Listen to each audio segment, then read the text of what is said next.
Na ovoj pijaci organskih proizvoda u Briselu broj kupaca je u stalnom porastu. U ponudi lokalno organsko voće, povrće i mlečni proizvodi sa što manje posrednika između proizvođača i potrošača. Ici, on a depuis 3 ans vraiment explosé la vente.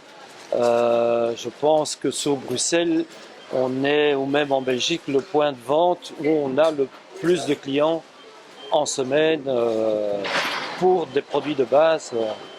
Et on a un public très jeune aussi. Ovakav trend vidljiv je širom Evrope.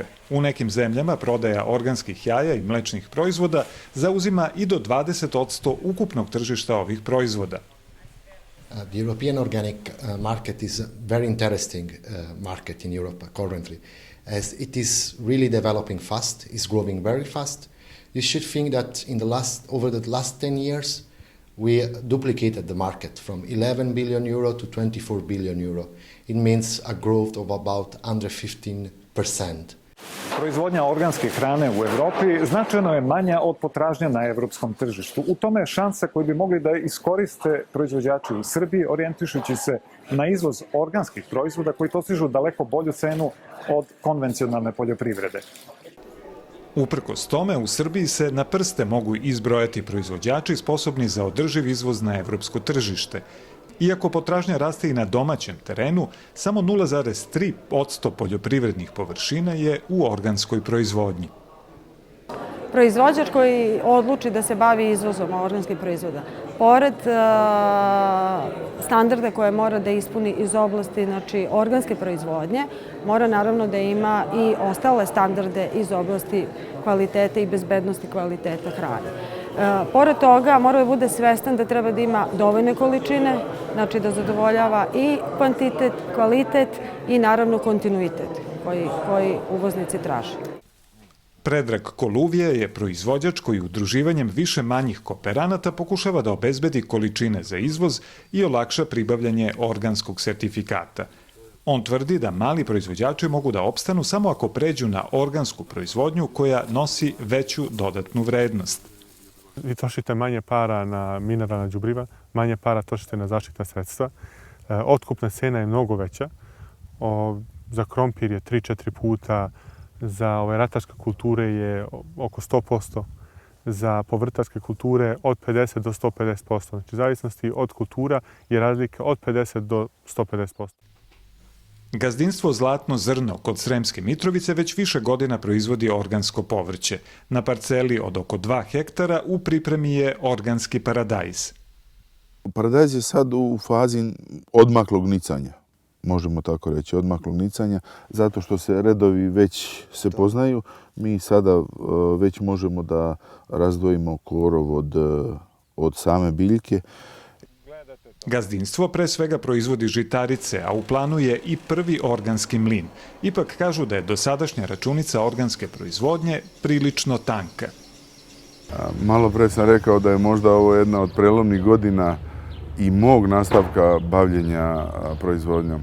Mislim da do sada sam bio previše optimista, a nisam obratio pažnju da i organska proizvodnja kao ja mora da ima određen sistem i mora da ima određena pravila.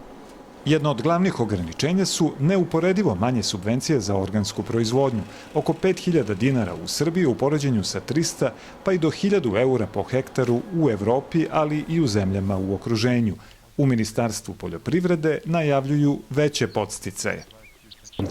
Nama je jasno i kada pogledamo našu strukturu poljoprivrednih gazdinstva da u mnogim segmentima poljoprivrede mi ne možemo da budemo konkurentni sa cenama.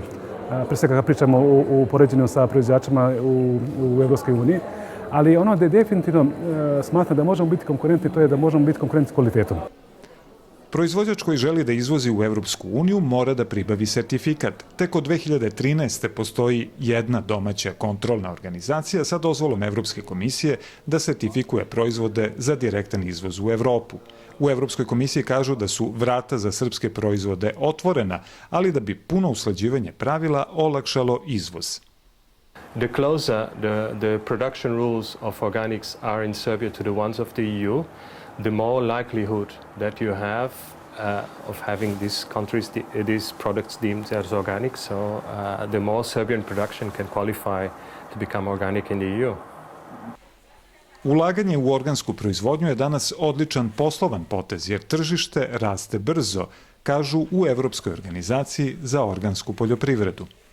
I would suggest also the Serbian civil servants, the ministry, as well as the people who is working in agriculture, to really think about this conversion to organic and to contribute together with the EU 28 farmers to transform the agri-food system towards a more sustainable way of producing food. U Ministarstvu poljoprivrede kažu da je u pripremi ekspertski rad na usklađivanju sa evropskim propisima koji se i sami menjaju. Cilj je da posao bude gotov do 2018. godine. Najviše se izvozilo duboko zamrznuto voće, i to malina, kupina, sveže jabuke.